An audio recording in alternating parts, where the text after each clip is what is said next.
This is the Violent Gentleman Miles Blackwell, the unpinned scandal-free Continental Championship Wrestling Southern States Champion, and you are now drinking at Moe's, as you were. Cheers.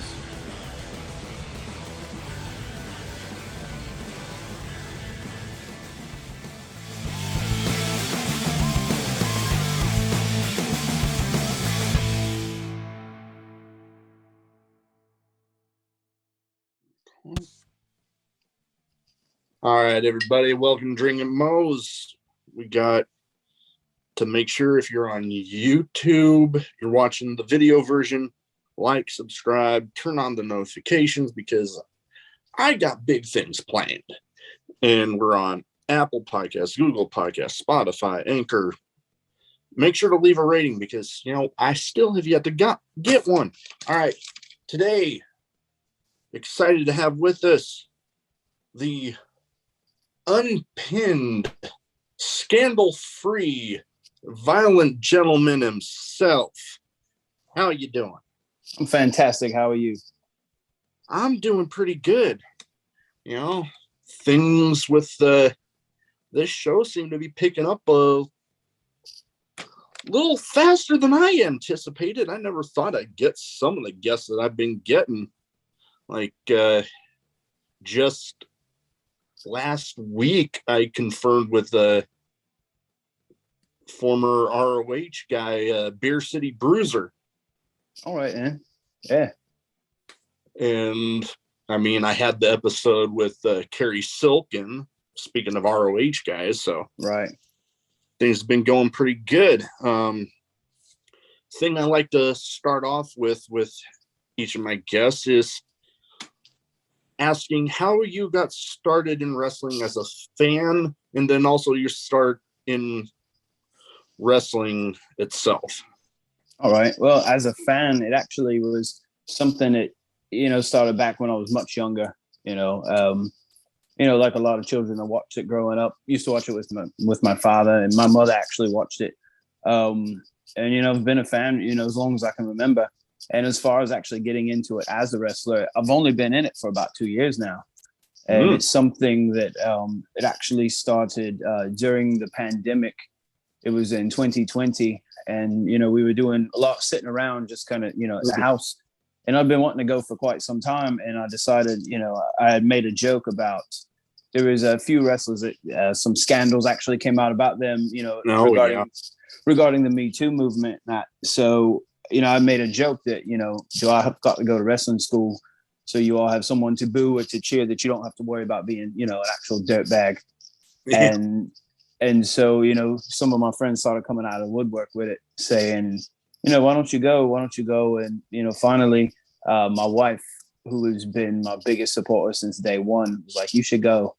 And weirdly enough, what happened was I had won an award at my job that I didn't even know I was nominated for. And that award would put a large sum of money towards travel, towards fitness, or towards education. And, nobody was traveling at the time. And I convinced them to actually pay for my wrestling school. Huh. Hey, that one hell of a start there. A lot of people wouldn't really think during the pandemic, a lot of people getting their start. You bring up a thing there with the whole Me Too movement. There seemed to be a lot of guys that got swallowed up in that. And, some people, I'll admit that it's like, I can see that. Other people, it's like, oh boy, yeah, that one caught me off guard.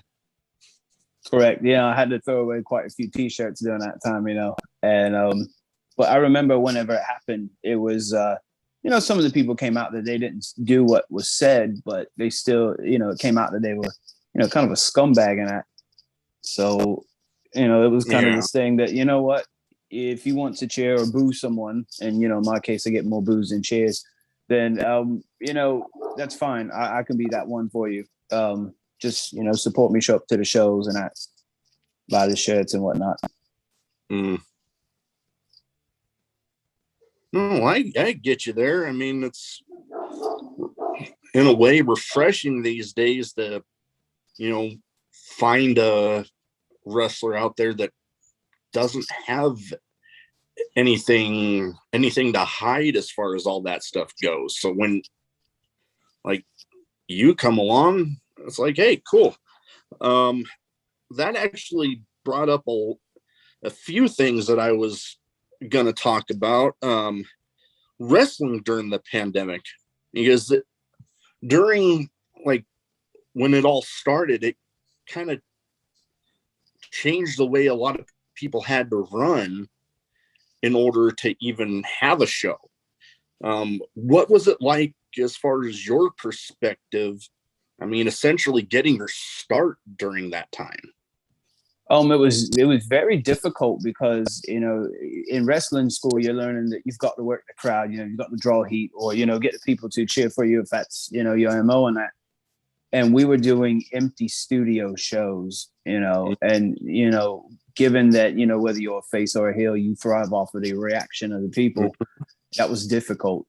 But again, it worked out because, you know, at the time my job wasn't allowing me to really go down to where I would train during the week. And so I was training on the weekends when they were typically going to be doing shows before. And I've actually got to, had they been doing shows, I wouldn't have got trained like I did at the time. So that kind of worked out for me. You know, even still, you know, if we're not traveling, you know, and not doing what we call a bigger show, we're just doing tapings and that, it'll be in front of 20, 30 people, but you can still get that reaction. But, you know, doing it in an empty warehouse is a lot more difficult than, you know, even with 30 people watching you. Oh, I can completely understand you there, because I remember that first WrestleMania that they had where they had to switch it to the Performance Center, and it's like something just felt off. Because, you know, WrestleMania, the spectacle that it is, you know, the crowd reactions and everything. Like, I remember hearing how the Rock versus Hogan match, it's like when you listen to it with all the crowd noise going on, you're thinking like, wow, this is awesome. Then like you watch that same match with the volume turned off and it's like, So I imagine in a way it's kind of similar to having to wrestle in those empty warehouse shows, because, you know, part of the magic of a match is getting, like you said, getting that reaction from the crowd. And when you don't have that, I always joked that whole time period kind of made the empty arena match kind of obsolete. Correct. And you know, part of it is, you know, the crowd reaction can dictate what you're doing with the match. You know, if you're trying to get your heat and, you know, they're not reacting to it, you know, that makes you say, maybe I should do something else. Or, you know, you're not getting the reaction that you want in the match. You know, it might be going on a bit too long. So it's sort of a take it home type situation. But when you don't have, you know, a group of people gauging exactly what you're doing, it makes it a bit more difficult. Oh, I can imagine, especially those times where you mentioned, you know, when you get a reaction and like they go from like, oh, they're really into it, and then you can kind of see it tapering off a little. Then, you know, it's like, okay, maybe we need to just go home with it. And when you don't have those people there, you don't know whether it's going too long or something else you think works, but then you try it in front of a crowd and it's the exact opposite.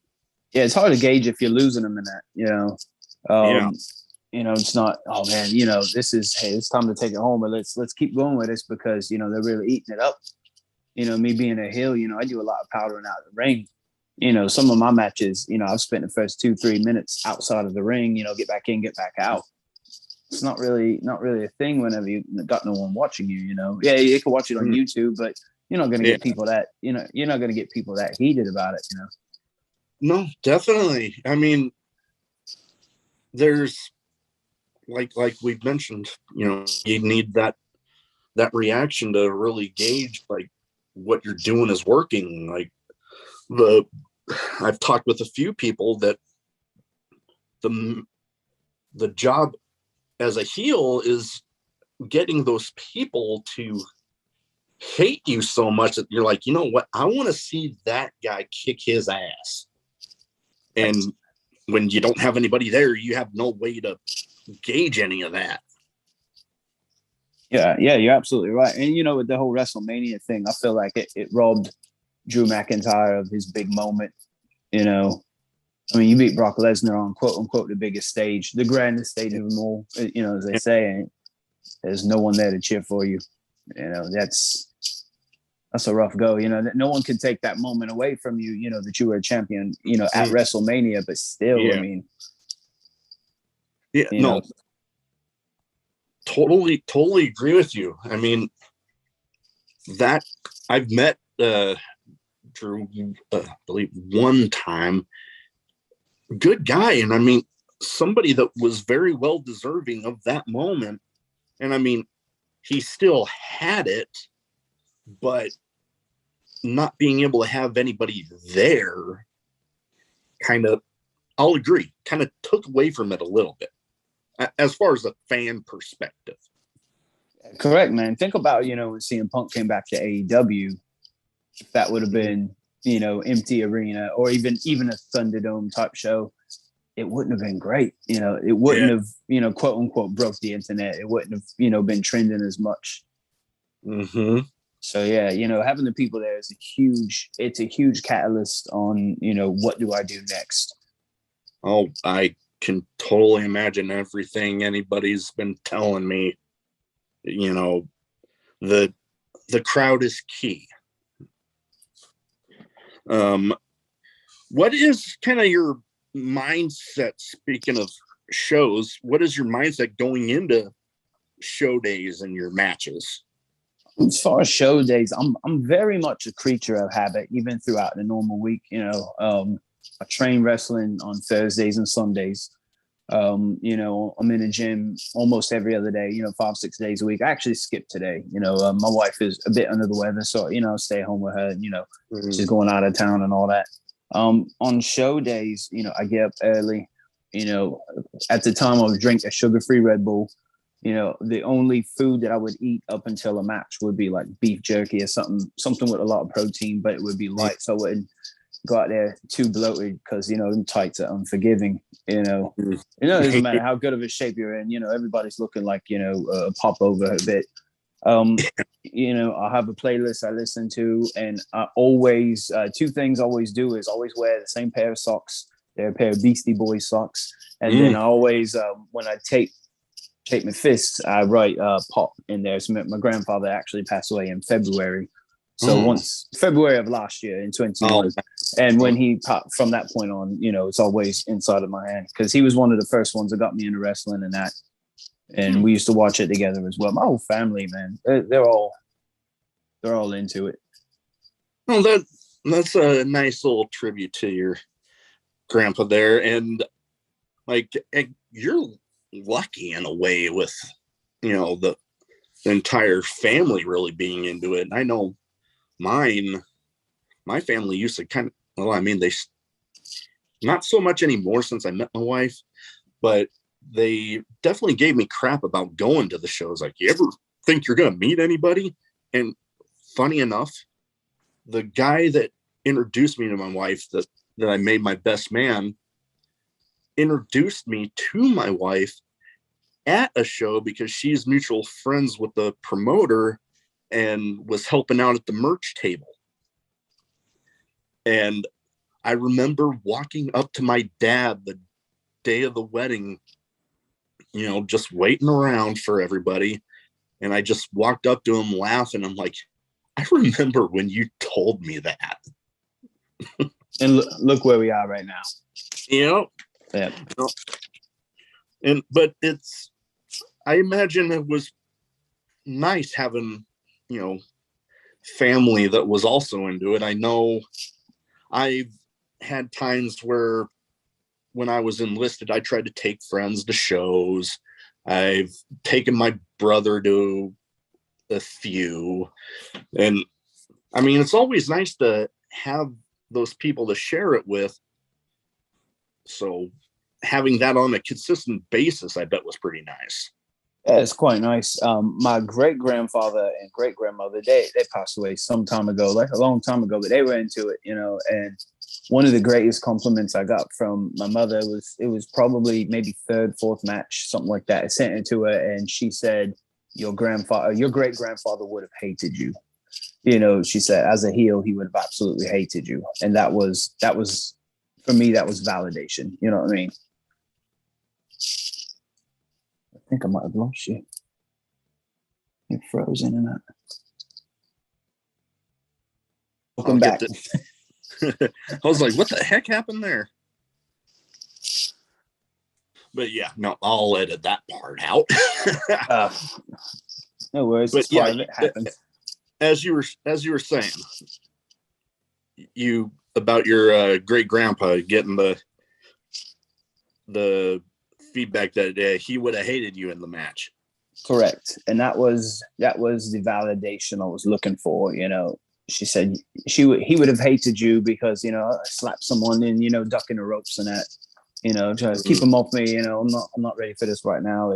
And that's the type. I mean, I'm not a fan of Ric Flair by any means, but he absolutely hated Ric Flair and that, that mentality of I'm going to hit you or I'm going to do this and then I'm going to duck in the ropes and something like that really resonated with him. And, he passed away when I was like 6 or 7 years old. So, he's never going to see these matches, but, that would have been nice for him to see that. Oh, yeah. No, I remember, I mean, I got lucky enough with the military that my grandpa on my mom's side got to come to my basic training graduation and how that meant a lot to me because he is not a Navy veteran like myself, but he was a veteran of the Army. And as I was going through my enlistment, I remember calling my parents, and mother told me one time about how he would be bragging to his friends about me. And I'm like, kind of in that same aspect. It's like, man, that really meant a lot. Oh, correct. Yeah. I mean, because these are people you look up to, and then whenever they're saying nice things about you when you're not around, that's, we don't really need validation, but it's nice to have from time to time. You know what I mean? Oh, totally. I mean, some of the stuff we do in life in general, you might not really need the validation of it, but, still not to say that it isn't nice to hear it every once in a while. Totally. Yeah, absolutely. All right. So this, kind of, as I said in the introduction, unpinned, scandal free. We kind of went over the scandal free part, but how about this unpinned part? Because you don't really have a whole lot of people out there in wrestling right now that can say that they haven't been pinned.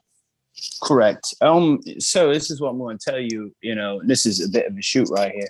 I've had my shoulders down on the mat for the 3 count, but there's always a reason, there's always an excuse, hey, they should have pulled the camera. And what it started out as was in my first appearance, I just walked out, I didn't finish the match. I left, and, people booed me and they were chanting, you're a chicken and all that. But I said, I didn't get pinned, and then the next match that I had, it was my first real big match was, it was a tag team match. It was actually for the titles, and I was part of the stable. And because of the Freebird rule, actually, my first legitimate match, I had the tag team titles. And my partner in the match took the pin. We lost, and he took the pin. Okay, I lost, but I didn't take the pin. I'm on pin. So I just kept rolling with that. And, and then, I've gotten rolled up a couple times in that. And, someone once told me that, the way to make people mad more than anything is to tell them something that they know is true and tell them that it isn't true. And that's where the unpinned part came from. I've won way more than I've lost, but when I've gotten rolled up, I've had people jump in my DMs saying, "You've been pinned. I've seen you been pinned." Stop saying that you're unpinned. But I've always got an excuse, and so I always attribute it to a mosquito is one of the most aggravating things. It doesn't do great deals of damage, but when you're trying to sleep at night and it's in your ear going, "I'm unpinned," it's going to drive you nuts. And then, believe it or not, the scandal-free thing had nothing to do with the Me Too movement. The scandal-free thing, back in January, I had a match for the Southern States title against a very large opponent, the Machine, Bryce Maddox. And, after going toe-to-toe with him for 10, 15 minutes, I decided, I was just going to take the title anyways. So I grabbed the title and I ran out the building. And, it's in my possession. The way I see it is, we were in the ring, the bell rang. When the bell rang at the end of the match, I had it in my hand, so I'm the champ. And, so I walk around. I've got contingencies. Sometimes I carry it in a briefcase. And I, handcuff that briefcase to the ring post, because the last thing I want is for someone to steal it from me. I don't respect a thief, and, someone who didn't work for it. And, so sometimes, the Facebook page of the company I wrestle for, they're saying that I stole the title and that. And, no, man, I'm scandal free. I earned it. I went the distance with him, and I decided that, he didn't deserve it. It's mine. So I took it. So, as far as the shoot's concerned, I like to say that. And whenever I cut promos, I mention how the last thing I want is someone taking something that they didn't earn. And it just sends the people ballistic. People who are at the show, you stole the title. We saw you walk out with it. And that's just, small things to me get over as a heel more than, that mic drop moment where you talk about someone's drug addiction or their mother, something like that. It's the small things to me that are more annoying. A rock in your shoe is annoying. I like to be that rock in people's shoe, No, you make a good point.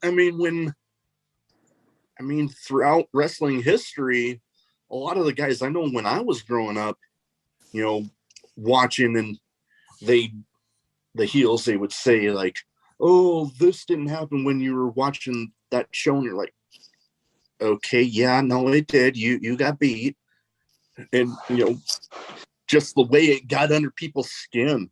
Like, those little things, it's like everybody knows, but you're gonna just play it off. And similar thing kind of happened with the title you have, and a title that a guy that I'm going to be interviewing here, I believe Friday. I'm pulling a blank, but guy goes by the name of Lars Metzger. He's similar in build to you. Has a similar look, just shorter hair. But I interviewed him after I saw that he has this title, and the promotion actually commented on, it was either Instagram or Twitter, that, "Oh, he's the self-proclaimed champ. He didn't, he walked out with it," and talking with him. I'm like, well, as they say, possession is 9/10 of the law. You got that's correct. You have it. No one's taking it off of me, Yeah, no, it's like, hey, if they want it, you're right there. Come and get it. But like I often say, one of the things I admire about one of my personal favorites right now, Tomohiro Ishii, he has this look, especially when he has a belt, that it's like you'd have to fucking kill him to take that away from him.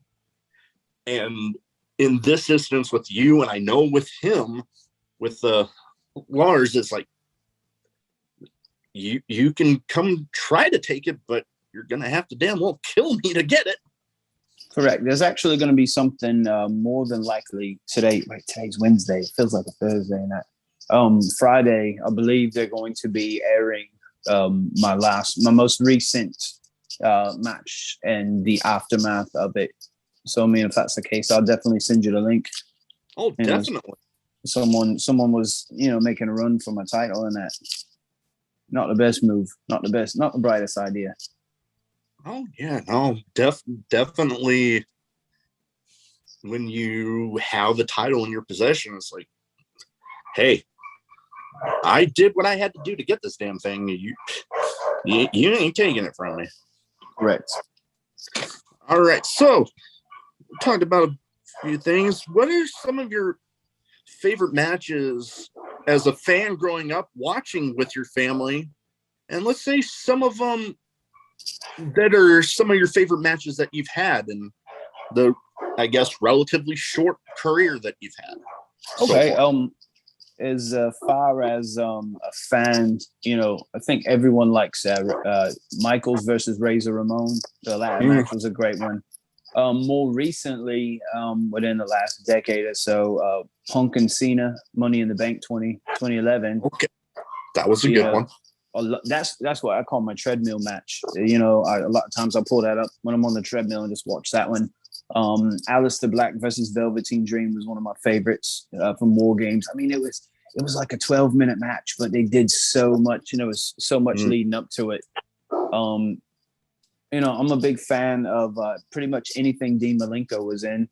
Dean Malenko was, to me, one of the greatest technicians. It was just, he wasn't known for his work on the microphone, and I think that's what kept him from being, a mega star. And part of that was the size as well. He wasn't a big man.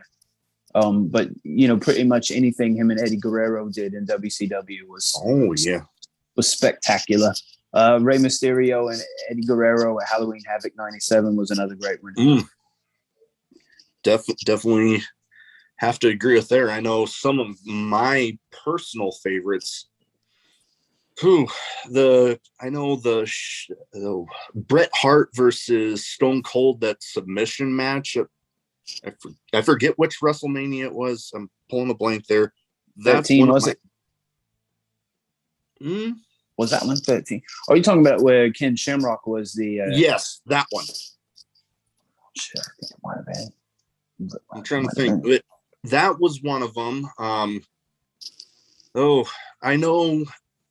Talking about one of the participants in this other match that's a favorite of mine, kind of taboo, but it was actually the first pay-per-view I actually got to watch as it was happening. The triple threat match from WrestleMania 20 with Triple H, HBK, and Benoit. Loved it. Absolutely loved the match. And I guess most recently, I'm a big fan of tag team wrestling. And that match, actually not all that long ago now, FTR versus the Briscoes at that Supercard of Honor. Right. Man, they FTR, tore man. the house down. And the build up to that was what was so great. I mean, this was going on for quite some time, man. Yeah, they're fantastic. I didn't appreciate them in NXT and WWE and that, but when they got to AEW, wow. Mind blown. Oh yeah, they've had some absolute bangers of matches there, man. But I know, heck, even just recently, their match with when was it? Damn, pulling a blank. Young Bucks, the one they had on, I believe it was Dynamite, just like a week or so ago. That it was like the week after WrestleMania, because they had that whole confrontation at Supercard of Honor. Man, it was like you go from having that match with the Briscoes, then that match on Dynamite, and like, damn, both of those in 1 week was just. It's nice just to see like legitimate tag teams and not you're good, let's put you together for a few months and then split you up. No, actually see good tag teams. There's one on the independents that I'm really into. Is Violence is Forever. It's I've heard of them. Kevin Koo and Dominic Garrini, and they actually used them on Dark for like 10-man tag match, and they just, they got stomped out, because they were enhancement talent and that. But I can actually send you a link of some of their stuff, and totally. They're like a more gritty version of like Red Dragon, or Bobby Fish and Kyle O'Reilly, but they're more gritty, a bit more punk rock. They're fantastic.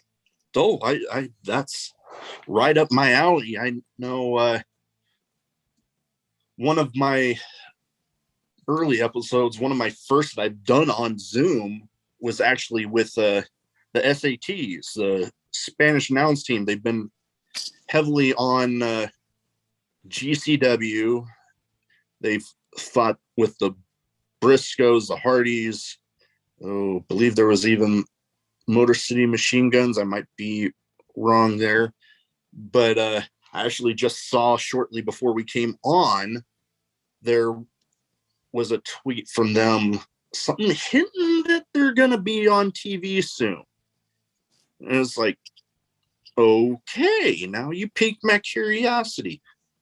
But yeah, like you said, it's nice seeing like legit tag teams and not the one thing that really irks me with the WWE product, and I've been trying to just sit back and enjoy the show.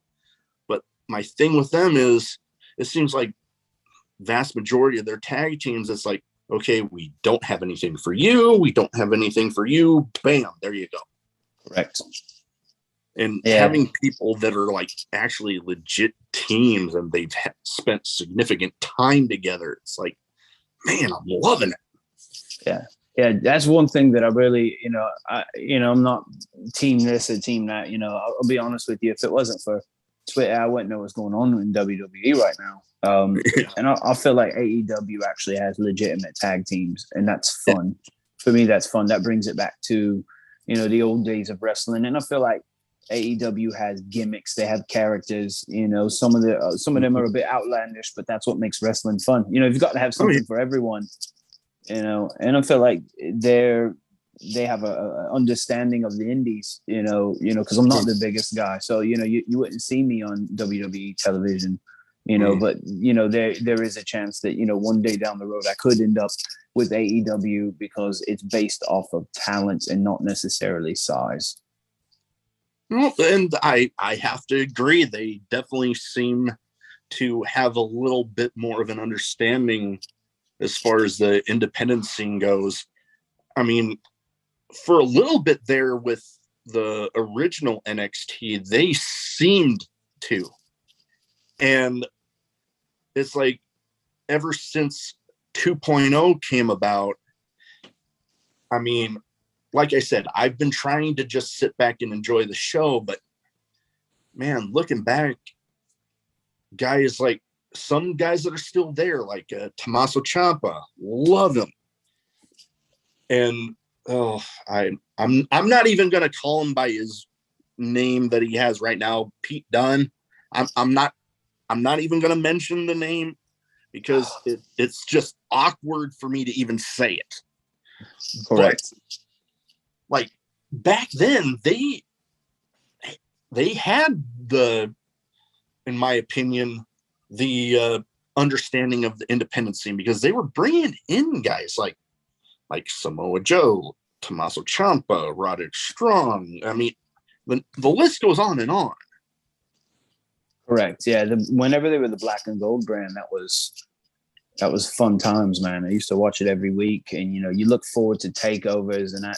And takeovers were actually better than WrestleMania. And not WrestleMania, but the main roster pay-per-views. You look forward to it because it wasn't a rushed pay-per-view every month, so they had time to build up the angles and the storylines and all that. And the match felt like it meant more than the cards having like 5 matches on it was fantastic. And the false finishes, man. I think it was Gargano and Almas at TakeOver Philadelphia. It's another one. To me, it's the greatest match I've ever seen. It's not my favorite, but it's the greatest one. And to this day, it's just it still gets me out my seat if I watch it. No, I have to agree that ugh, it. I mean, today, I didn't even watch yesterday's show for the 2.0. I mean, I listened to a bunch of the podcast recaps, and it's like, oh, especially this week, I'm like, well, glad I missed that one. Yeah, I mean, it's just, to me, it's like a watered down version of the Attitude Era. And they're seeing things that worked back then, but this was 25 years ago, 26 years ago. It's not the same, and you've got to move on with the times, and you've got to understand that there are other people that have ideas that work. And the fact that it seems that Vince doesn't understand that, for him to say there's nothing wrong with the product, nothing needs to change. To me, it's a bit, we get it. You've made your money, but you're not putting out. It's like this, man. You eat pizza, right? You go to a mom and pop shop in Brooklyn, it's going to be a better slice than Domino's. Domino's has more money. It has a different revenue stream. That doesn't mean that it's a better product. I totally agree. And it's like he has people, speaking of Vince, it's like he has people there that know the product, know what the fans are wanting, but it's almost like in the end, he vetoes it all out. Correct. And it's like he seems a bit out of touch with what the majority of fans are wanting. I mean, I get it that, for a long time, they've been kind of centering their product around more of the kid audience. I mean, there's nothing wrong with that, especially in today's pro wrestling world. There's literally so much out there that if you don't like one thing, you're gonna find something that you enjoy. And if you can't find something you enjoy when it comes to wrestling, then you probably weren't even a fan to begin with. Correct. I mean, you sometimes got to do a little bit of digging, but yeah, I mean, it's out there, I mean, it doesn't have to be something current. One of the things that I love doing is I've been going back watching a lot of Progress, and Progress is fantastic. But older Progress, I mean, now it's good still, but I mean, the older Progress, because you did have, Tommy End or Malachi Black, Pete Dunne, you had a lot of Sami Callihan, a lot of these guys were in there, and these guys are wrestling in a 16x16 ring, which is, what most companies train in, but, on television and that, they're wrestling in a 20x20. So you see these big guys in a 16x16, and it's, you don't have a lot of room for error. Yeah. And these matches are great. The fans are great. They're singing during matches. They're chanting. It's like a great match inside of a small bar in a pub. Yeah, no, and like even some of the matches that some of my friends here locally are in. I mean, the smaller venues, you definitely get that more, I guess, intimate feeling in a way, because they're right there. You're not having to pay $300 to sit up front. You get people that are like, oh, really? It only costs $20 to get front row? Hell yes. And go there, and they're just loud and loving it. And there's something about those promotions that go into those smaller venues. They have that following. Yeah, some of the most fun I've ever had at wrestling shows as a fan was going to these smaller NXT shows where, like you said, you pay $20 for the front row. And, I've had some of my mates actually get lifted over the guardrail into the ring after it was over. And, he was in there playing the air guitar with Rick Books, and dancing around with the Street Profits and that. And, that doesn't happen on Monday Night Raw. That doesn't happen on SmackDown. Oh, definitely not. Yeah.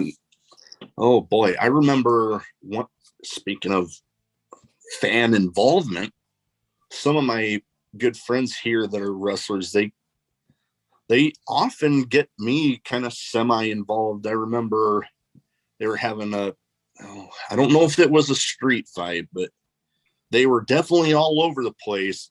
And one time my friend knocked his opponent basically onto my lap. It was like, hold on to him. And I'm like, okay.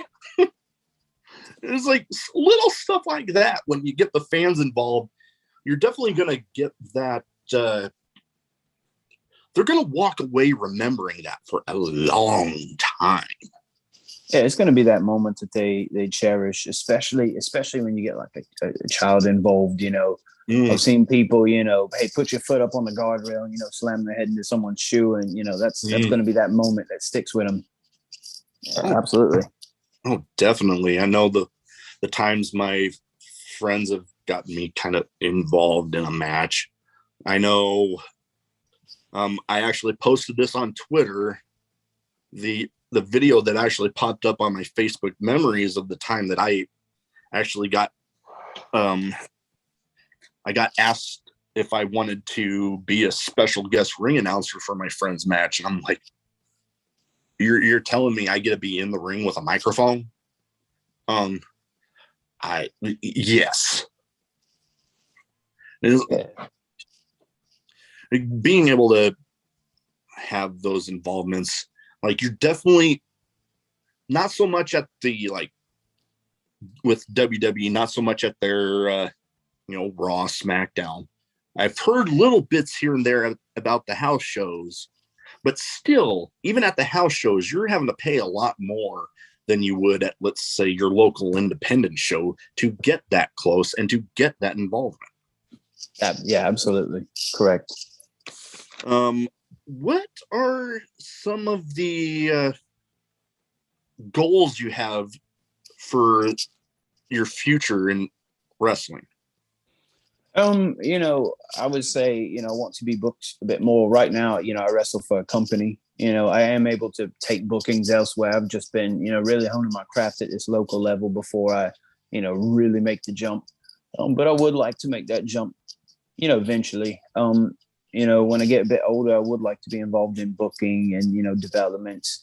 I feel like training people, one of the things that gets overlooked a lot in wrestling is the ring psychology.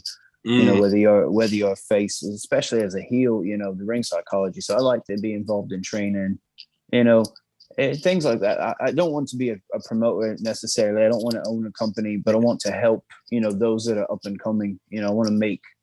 I want to help mold the people that are going to be big, the ones that, began this thing at a younger age rather than me who, started at 35 years old, I do have, the short list of people that I would like to wrestle, before my days are done.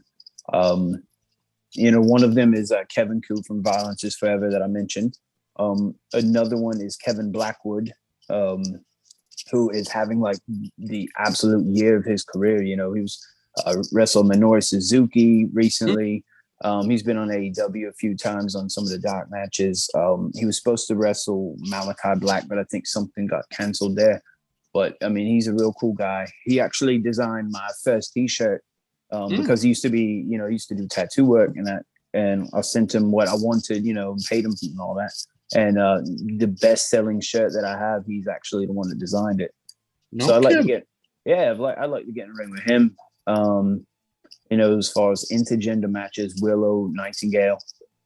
She's been doing some pretty great things recently. She's an absolute beast. Nixon Newell is another one. And then as far as, really on the indie scene, there's a guy, Trevor Aon, and I'd like to get in a ring with him. That's the short list. Gotcha. I mean, that kind of goes a little over one of the things that I had actually on my notes here about asking about your wrestling bucket list. And I mean, kind of just went over a few of those. That was it. Yeah. All right. Yeah. One thing I like to do with each of my guests during the show is do a little bit of a speed round. I name some people, maybe a promotion, and you give me your thoughts. Sounds good. All right. First off, guy that seems to really be having fun here as of late. William Regal. I was going to say. To me, William Regal is the original Violent Gentleman. I've been going back and watching. I actually started a couple weeks ago. I started watching WCW Nitro the night after Hogan turned, just so you can kind of see this culmination of the NWO. And one of the greatest things was Regal was television champion for a long time. So I've been watching, and just the way that he moved, everything that he did was, with a purpose, but it worked. And actually watched a match of his, and I want to say it's from 1993. It's from Super Bowl. It's him versus the British Bulldog. And that's, I'm surprised I didn't mention that, but that's one of the greatest matches. It's a 15-minute match. It goes to a time limit draw, but watch that match. It is fantastic. It's a culmination of two different styles. You have a super athlete who's super strong, and you have a ring technician who's also a little bit of, he's kind of slimy. He's a little bit, evil, bit naughty and cheeky and that. And I've actually posted from way early in my career. I say way early, earlier in my career. There was a spot that we did. It was a tribute to Regal and Bulldog. Yeah, I think I actually remember watching that match a while ago, but I'm definitely having to go back and watch it again. Another guy who has had a great career, Nigel Mcguinness. Wow, Nigel, man. Nigel has one of the greatest lariats of all time, man. That jawbreaker lariat. Yeah, it's he's like a soccer hooligan, or a football hooligan, or wrestling, mixed with a little bit of Billy Idol. Nigel Mcguinness, his matches, he was strong style, 100%. Some of the things he did were just absolutely, just wretched, and I loved it. Oh yeah, some of those matches and his time in Ring of Honor, just classic stuff. Correct. All right, another more on the promotion side here. They, I haven't really heard too much about them lately. NXT UK. Now those are some hard hitting matches, man. I can't pronounce the man's name. Dragovich. He had a couple matches with the new Gunther. But whenever he was Walter, those matches were great. Coffee, I forget what his first name was. Grizzled Young Vets. Now that's a good tag team. If you haven't watched them, go back and watch some of those matches because they're very stiff. Very stiff matches. And Regal once said that, because he was known to be a stiff worker, was I hit people very hard in very safe places. And that's what those matches are. I mean, some of those matches are just absolutely brutal. Absolutely. Oh yeah, I've watched a handful of some of those. Dave Mastiff, that's another one. I was just going to say some of those with the Walter, now Gunther, like especially back in his time with NXT UK, like good Lord, like seeing some of those hits, I'm like, ow. Correct. Dave Mastiff is another one. He's got a bit like yours, big one. He's got some good matches. I'm not sure if Mark Haskins was in there. Mark Haskins is another great one from Progress. NXT UK, yeah. If you're watching, the name definitely sounds familiar. It's matches that it's everyone's leaving bruised at the end of them. That's right up my alley. Definitely, I love that hard hitting, just as good old JR used to say, slobber knocker sort of matches. Love it. One more here.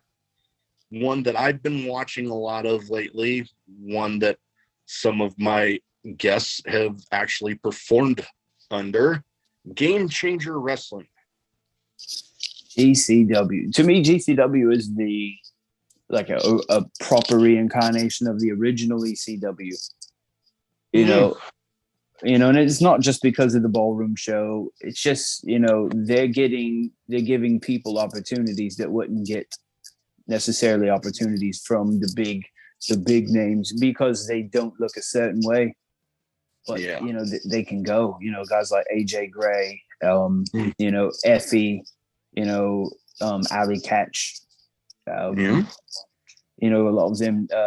I'm not sure if the Kirks, if they're doing, are they in GCW? I know Nick Cage. Oh yeah, Nick Cage one.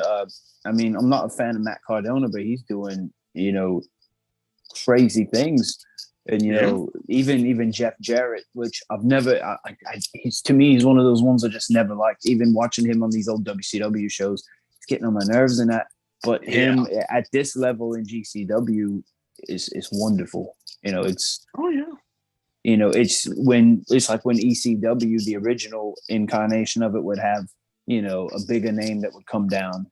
I say come down, but show up there and put on these just really gritty punk rock type do-it-yourself shows. I think it's fantastic for wrestling, man.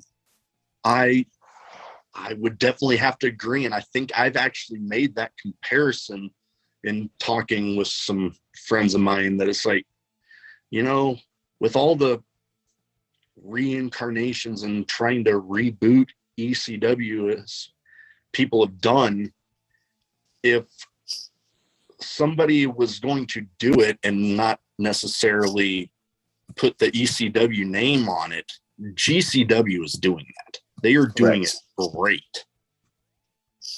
Correct. Absolutely. All right. So that's last thing I want to make sure we are able to do is plug some of the events you got coming up and your social media so people can find you, follow you, and maybe try to catch a show that you're going to be on. Fantastic. My next show is actually a studio taping, which is probably already sold out at this point. It's May 7th. I'm based out of Jacksonville, Florida. That's where I train. That's the company I wrestle for, is Continental Championship Wrestling. We do a few, several shows a year, but then we have the two big shows, which one of them is Stampede, which is kind of like our Royal Rumble. That was the last big one. That was in January. And then sometime in the summer, we have Wrestle Bash, which is our WrestleMania. It's our biggest moment. That's probably going to be in August. And again, last year it was in Georgia. This year we're planning on it being, we're actually working on it being at Jacksonville University, using their facility for that. And that's going to be, that's the show of shows, as they would say. Social media, I'm on Twitter, nothing else. So if, you get a Facebook request from me, it's not me. Don't accept it. But Twitter at VG_Blackwell. That's at Violent Gentleman _Blackwell. VG stands for Violent Gentleman. And you can catch my merch on ProWrestlingTees.com. Just search Violent Gentleman Miles Blackwell. And if you order a shirt, I will actually send you a DM and thank you for it if you're on Twitter, or an email. Definitely. I'll definitely try to post some links in the descriptions, especially on YouTube. Try to get people aware of where to your Twitter and event pages and stuff. So if people are in your area, people can go check you out. Fantastic. Yeah. I mean, like I said, the more the merrier, the bigger the crowd, the more it feeds my ego, the more it feeds, just the match itself. People don't understand the fans are as big as part of the show as we are. We're here to put on the show for them. Oh yeah, no, I can completely agree. Like we've kind of talked a lot about today, without the fans, there's that something missing from the shows. So the more people you can get out there, the better. Fantastic. All right. That's about all I have for you. Thank you very much for taking the time to talk to me. Oh, for sure, man. Make sure you go check out the Violent Gentleman himself, and we will see y'all later. All right. Sounds good, man.